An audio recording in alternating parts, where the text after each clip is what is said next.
Härrasmehed, palun paljastage hümni laulmiseks pea.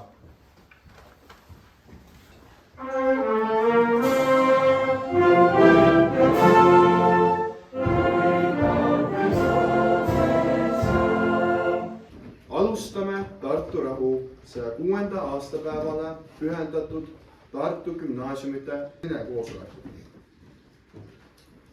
Oleme tänaseks kogunemiseks valinud kirjandusmuuseumi kaminasaali, sest selle sama laua taga peeti Tartu rahu läbirääkimisi. Anname sõna linnapeale Urmas Klaasile. Palun. Hoiame Tartu rahu kui meie riigi alustala, aga hoiame Tartu rahu ka oma hinges. Ilusat pidupäeva, aitäh!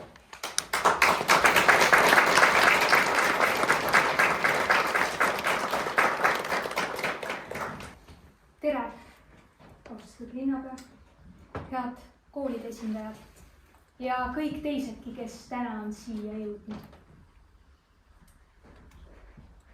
Väike võib olla suur. Väike rahvas võib olla suur.